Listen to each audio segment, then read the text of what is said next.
Kali ini saya mau bagikan kepada Anda rahasia how to win a war. Bagaimana menang dalam peperangan, menang dalam peperangan rohani.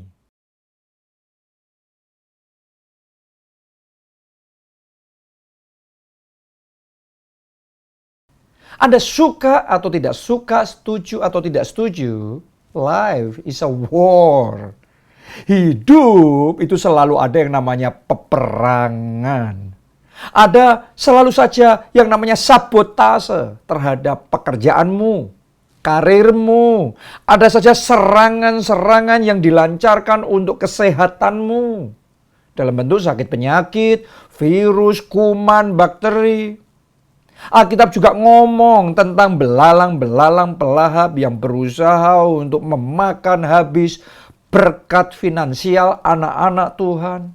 Ada saja roh perpecahan yang berusaha mengacaukan keluarga saudara, pernikahan saudara, atau keretaan hubungan di dalam pelayanan, dalam gereja, dalam kelompok sel.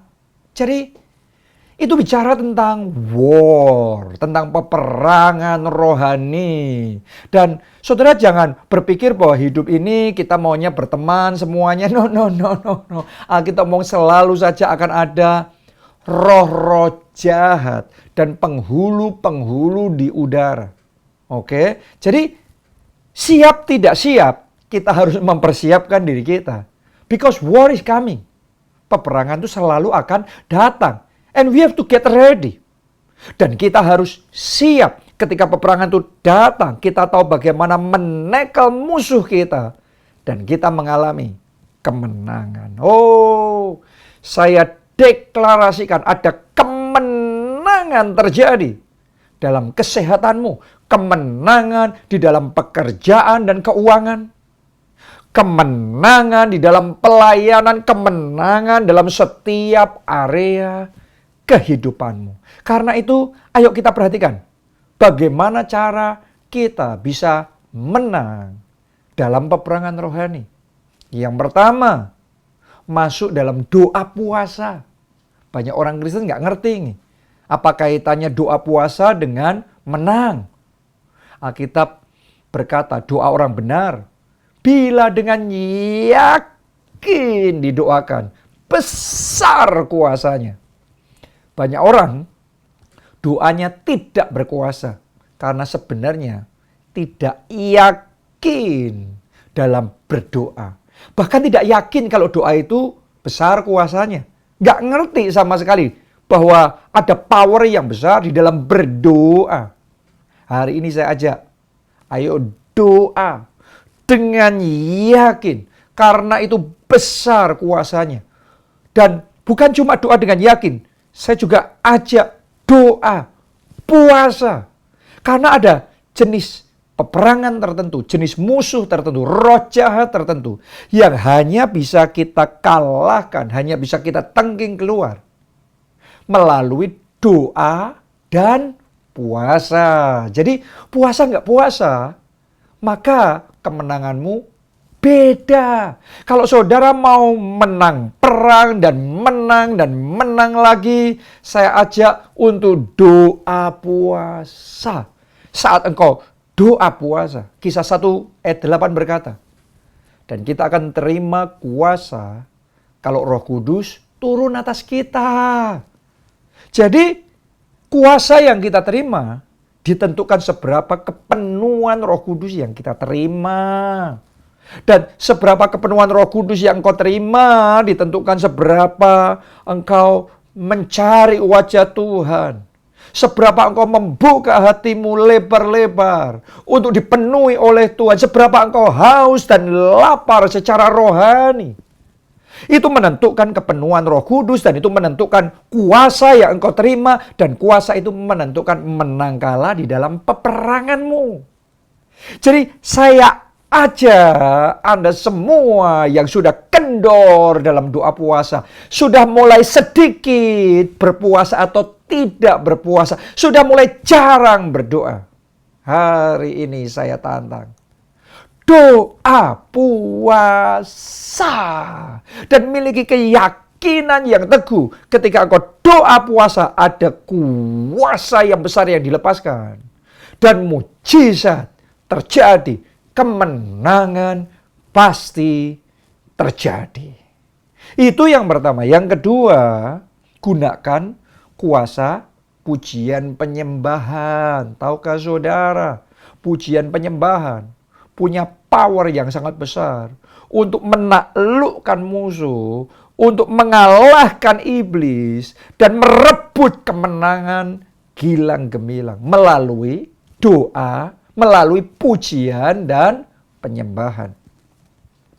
2 Tawarik 20 ayatnya yang ke-22. Ketika mereka mulai bersorak-sorai. Ini cerita tentang umat Tuhan yang bersorak-sorai. Di tengah peperangan mereka malah bersorak-sorai dan menyanyikan nyanyian pujian. Hari ini saya ajak saudara nyanyikan pujian, angkat pengagungan, penyembahan pada Tuhan. Kenapa? Lihat apa yang terjadi. Bagian berikutnya ayat itu.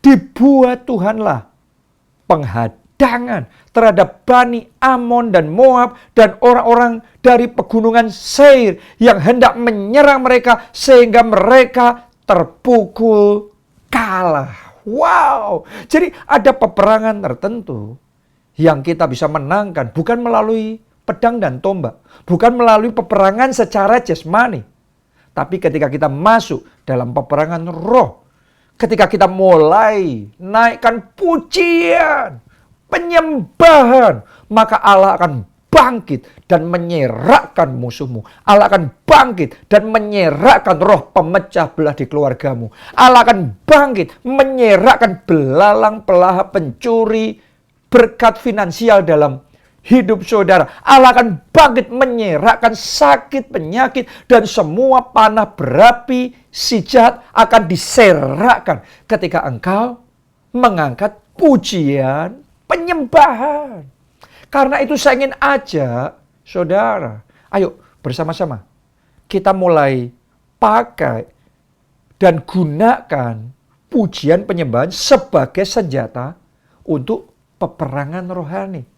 Dan buat saya sendiri saudaraku, satu lagu yang sangat memberkati saya adalah lagu Pengharapanku by K.A. Worship. Ya, kalau Anda renungkan dan Anda nyanyikan lirik-liriknya, saya tuh percaya itu lirik-lirik, itu kata-kata yang sangat powerful dan diurapi untuk menang dalam peperangan rohani.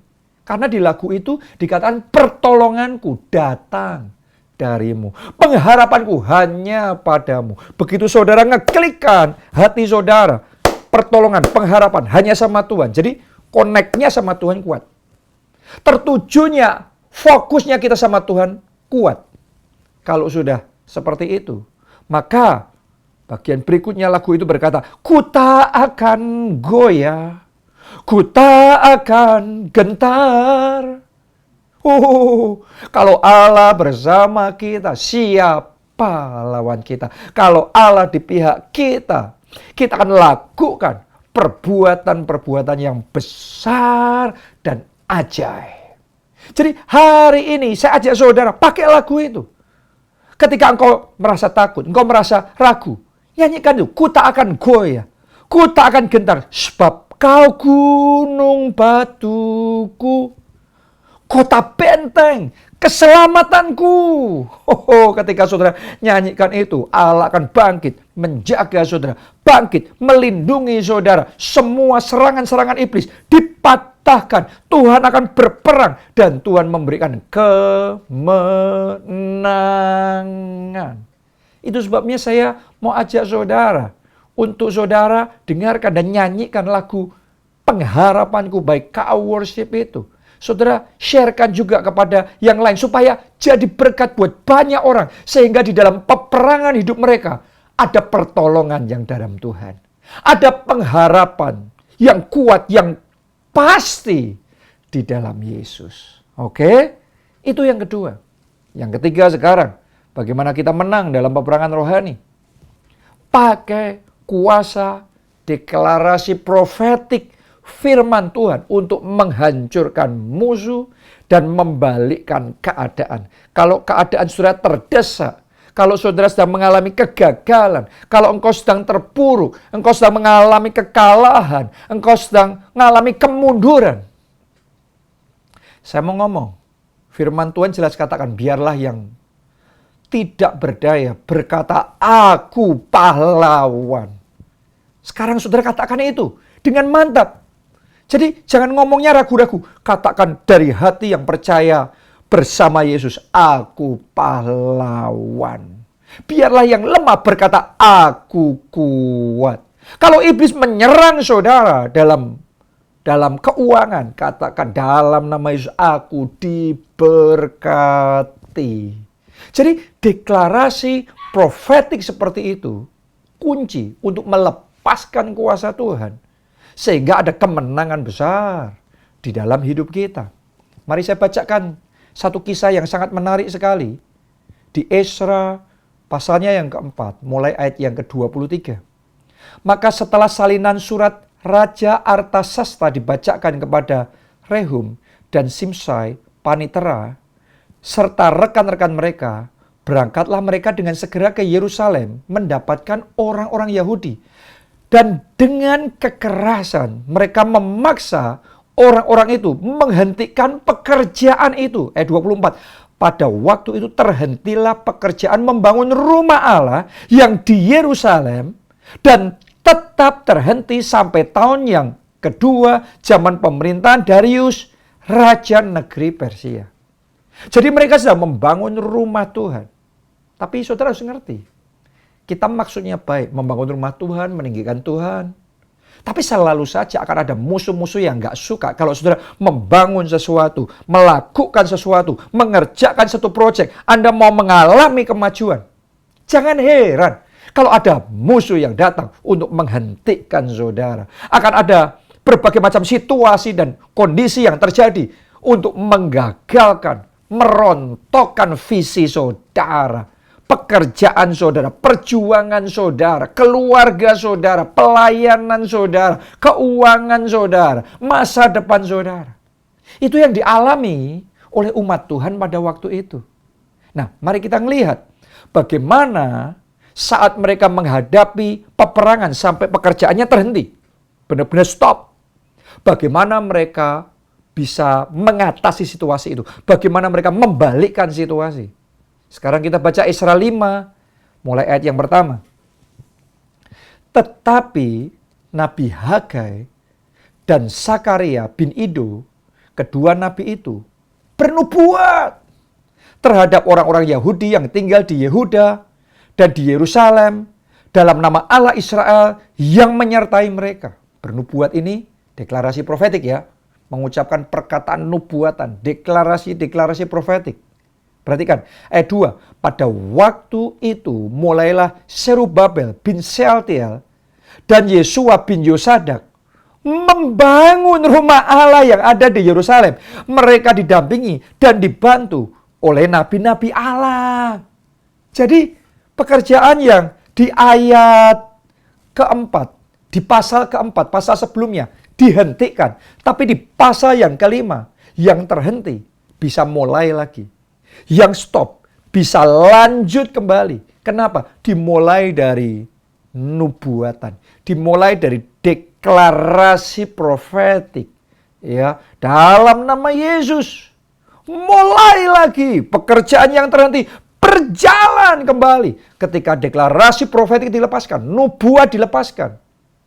Maka pekerjaan yang tadinya terhenti jalan kembali. Wow, ini powerful sekali. Kuasa deklarasi profetik. Sekarang lanjutkan. Pasal 6 ayat 14 dan 15. Para tua-tua orang Yahudi melanjutkan pembangunan itu dengan lancar.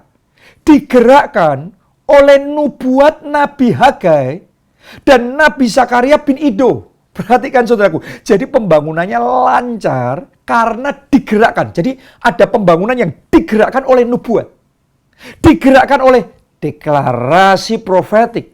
Mereka menyelesaikan pembangunan menurut perintah Allah Israel dan menurut perintah Kores, Darius, dan Artasasta, raja-raja negeri Persia. Maka selesailah rumah itu pada hari yang ketiga bulan Adar, yakni pada tahun yang ke-6 zaman pemerintahan Raja Darius. Wow, yang mandek sekarang selesai, yang stop berjalan, yang tadinya terhenti sekarang finish. Kenapa? Digerakkan oleh nubuat, digerakkan oleh kata-kata deklarasi profetik yang diucapkan dengan kuasa Allah. Saya mau ngomong sama saudara, pembangunan rumahmu yang berhenti bisa lanjut kembali kalau engkau belajar memperkatakan deklarasi profetik. Proyek pembangunan rumah Tuhan yang terhenti bisa lanjut kembali kalau Anda tahu bagaimana menggunakan deklarasi profetik. Itu cara melepaskan kuasa Tuhan. Tahukah saudara, sakit penyakit dalam tubuhmu bisa dilenyapkan kalau engkau tahu cara berkata-kata secara profetik. Itu bernubuat. Ya, oleh bilur-bilur Kristus aku sembuh. Ucapkan perkataan untuk mengalahkan, memukul sakit penyakit yang ada dalam tubuh saudara. Jangan terima aku sakit. No. Lawan itu. Aku sembuh. Kuasa Allah menyembuhkan aku. Kalau saudara tahu cara berperang dengan deklarasi profetik mulai hari ini, setiap kekalahan yang terjadi dalam hidupmu dirubah jadi kemenangan, jadi kesaksian. Semua masalah-masalah yang engkau alami berubah jadi mahkota, jadi kemuliaan. Oke, jadi hari ini saya ajak saudara belajar pakai deklarasi profetik ini untuk mempersatukan keluarga, untuk mengegulkan proyek-proyek yang terhenti, untuk mengubah situasi dan kondisi. Mulai pakai deklarasi profetik, katakan dengan gagah berani, katakan dengan iman, katakan dengan penuh keyakinan, maka kuasa Allah akan dilepaskan dan mujizat-mujizat terjadi. Itu yang ketiga. Yang terakhir, yang keempat. Untuk kita menang dalam peperangan, pakai hikmat Tuhan. Ada peperangan tertentu, saudara hanya bisa menangkan kalau saudara dapat hikmat dari Tuhan. Ya, untuk situasi ini, apa yang harus dilakukan? Untuk situasi itu, apa yang harus dilakukan? Siapa yang Anda harus temui? Aliansi yang mana yang Anda harus bangun? Masalah mana yang Anda harus tembak? Anda harus fokus dan atasi. Bagian mana yang Anda harus tingkatkan. Dan ini dan itu semuanya itu butuh hikmat Tuhan. Butuh hikmat Tuhan untuk ngerti yang mana kawan, yang mana lawan, yang mana berkata mengasihi dan benar-benar mengasihi, tapi yang mana berkata mengasihi tapi dalam hatinya membenci, yang mana yang benar-benar domba, yang mana serigala berbulu domba. Dan Anda butuh tahu cara mengatasi, cara memerangi situasi itu, cara memerangi roh-roh jahat dan lawan-lawan yang berusaha untuk menghancurkan saudara. Hari ini saya ajak saudara tangkap rema firman Tuhan ini dan mulai maju dengan gagah berani. Setiap peperangan dalam hidup saudara mulai saat ini ada kemenangan yang terjadi, bahkan kemenangan gilang gemilang. Oke? Salam keluarga Allah. Tuhan Yesus memberkati.